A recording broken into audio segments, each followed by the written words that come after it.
Good morning students. 10वीं कक्षा के अंदर जो हमारी पहली कविता थी उसके हमने 2 पहरे कर लिए थे, उनकी व्याख्या हमने कर ली थी। अब तीसरा पहरा हमारे सामने आता है, देखिए वो कैसे है और अपनी किताबें आप खोल लीजिए। देखिए, हमारे हरि हारिल की लकड़ी, मन क्रम वचन नंद नंदन उर, यह दृढ़ करी पकड़ी। जागत सोवत स्वप्न दिवस निसी कान्ह कान्ह जकरी, सुनत जोग लागत है ऐसो जो करुई ककरी। सू तो व्याधि हमको ले आए, देखी सुनी न करी, यह तो सूरती नहीं ले सौंपो जिनके मन चकरी। देखिए, यहाँ पर जो पहली पंक्ति है वो यह कहती है कि हमारे हरि हारिल की लकड़ी। गोपियाँ उद्धव को कहती हैं कि हमारे लिए वो कृष्ण जो है वो हारिल पक्षी की लकड़ी के समान है। अब समझिए कि हारिल क्या है और वो लकड़ी का संबंध उसके साथ क्या होता है। एक पक्षी होता है हारिल, ऐसा मानते हैं कि हारिल पक्षी हमेशा लकड़ी को अपने पंजों में पकड़े रहता है।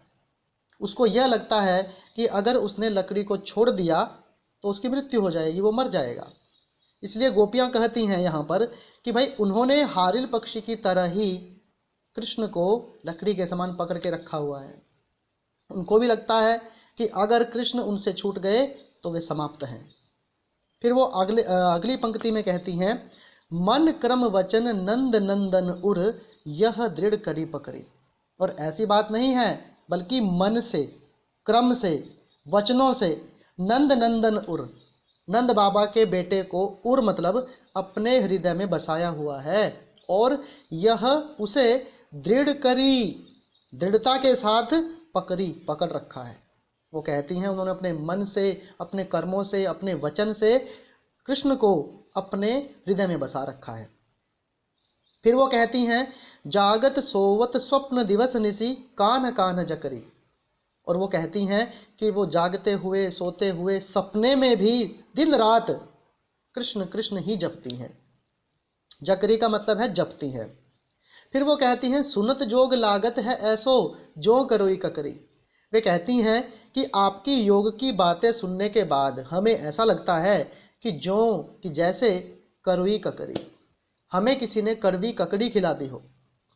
फिर कहते हैं, सू तो व्याधि हमको ले आए, देखी सुनी न करी।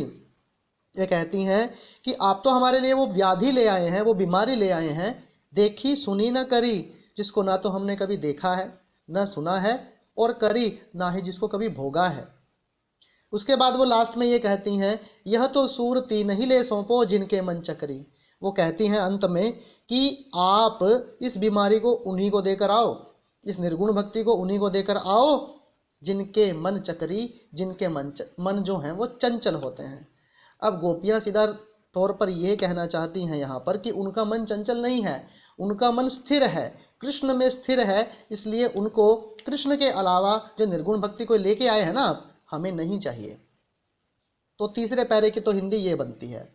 आगे देखिए, हरि है राजनीति पढ़ी आए, समझी बात कहत मधुकर के समाचार सब पाए। एक अति चतुर हुते पहले ही, अब गुरु ग्रंथ पढ़ाए। बड़ी बुद्धि जानी जो उनकी जोग संदेश पठाए।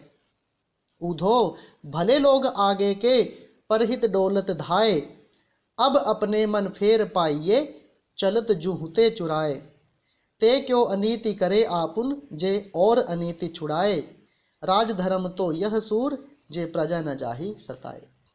अब देखिए, यहाँ पर गोपियाँ क्या कहती हैं उद्धव से कि हरि है राजनीति पढ़ी आए।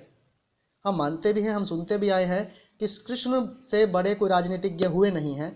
तो गोपियाँ उन पर कटाक्ष करते हुए कहती हैं कि कृष्ण यानी उस हरि ने राजनीति का पाठ पढ़ लिया है। इसी वजह से वो क्या हो गए हैं, अब ये कहते हैं कि समझी बात, हमें बात समझ में आ गई है। कहत मधुकर के, हे भंवरे उद्धव, जो तू बात समझाना चाहता था वो बात हम समझ गई हैं कि हरि ने राजनीति पढ़ ली है, तुम्हारी बात अब हम समझ गई हैं और समाचार सब पाए। और हमें अब सारे समाचार मिल गए हैं कि क्या होने वाला है। फिर वो कहती हैं कृष्ण के बारे में, एक अति चतुर हुते पहले ही। हुते का मतलब थे, वो तो पहले से ही बड़ी चतुर थे, इतने चतुर थे और अब क्या हो गए हैं, अब गुरु ग्रंथ पढ़ाए। अब वो हमें भारी भारी बड़े बड़े ज्ञान के ग्रंथ पढ़ा रहे हैं। बड़ी बुद्धि, हमें चल गया पता कि उनकी बुद्धि अब बढ़ गई है, जानी जो उनकी, हम जान गई हैं कि उनकी बुद्धि अब बहुत बढ़ गई है।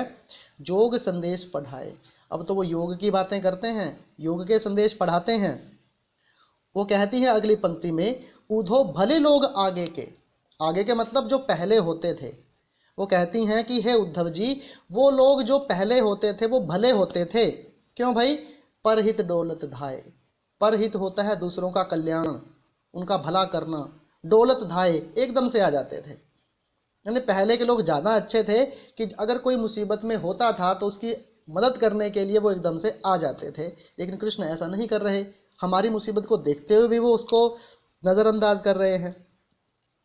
फिर कहती हैं, अब अपने मन फेर पाइए, चलत जो होते चुराए। वे कहती हैं कि अब हमें अपना मन वापस दे दीजिए, कृष्ण से बोल देना हमारे उस मन को वो वापस कर दें, चलत जूं होते चुराए, जिसको उन्होंने जाते हुए चुरा लिया था।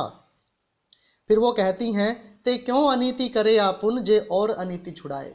वे दूसरों की अनीतियां तो छुड़ाते फिरते हैं कि ये मत करो, ये मत करो, ये धर्म के खिलाफ है, लेकिन वो आप खुद अनीति क्यों कर रहे हैं? यह प्रश्न गोपियों का है कृष्ण के बारे में। फिर वो कहती हैं कि राजधर्म तो यह सूरदास जी कहते हैं कि गोपियां कह रही हैं कि राजा का धर्म तो यही होता है, जे प्रजा न जाहि सताए, कि राजा कभी अपनी प्रजा को न सताए। तो देखिए हमने दो पहरे किए। पहला जो पहरा है उसमें आपके पास ये प्रश्न आ सकता है कि गोपियां अपनी तुलना किसके समान करती हैं, यानी वो हारिल पक्षी के समान करती हैं। और उसमें ये भी बता सकते हो कैसे उन्होंने कृष्ण के साथ, कृष्ण का जो प्रेम है, उसका ज्ञान है, उसको किस तरीके से अपने मन में बसा रखा है। प्रश्न ये भी आ सकता है। ठीक है, वो उद्धव के योग के संदेश को किसके समान बता रही हैं, इसमें ये प्रश्न भी बन सकता है। उसके बाद चंचल मन वालों को कौन सा ज्ञान देना चाहिए, या चंचल मन किनका होता है, उसके बारे में प्रश्न बन सकता है। उसके बाद हरि ने, कृष्ण ने राजनीति का पाठ पढ़ लिया है तो वो उसकी पुष्टि कैसे करती हैं, इसके एग्जाम्पल आप इसमें दे सकते हो। पुराने समय के लोगों के बारे में गोपियां क्या उदाहरण देती हैं, वो प्रश्न बन सकता है। और राजा का धर्म क्या होता है, यह प्रश्न भी इसके अंदर बन सकता है। तो आशा है कि आपको इस कविता की व्याख्या ढंग से समझ में आ गई होगी। और अगली जो इसमें वीडियो हम बनाएंगे उसमें मैं आपको प्रश्न भी बताऊंगा, साथ साथ में इनके उत्तर भी दूंगा जो आपकी एनसीईआरटी की बुक के अंदर हैं। तो जब ये वीडियो आपको दी जाएगी अगली, तो आप अपनी कॉपी पेन को तैयार रखना। और हो ऐसा भी कर सकते हो कि आप वीडियो को देखकर समझकर उसके बाद अपने हिसाब से आप प्रश्नों को अपनी कॉपी में लिख सकते हैं। तो आशा करता हूँ, धन्यवाद।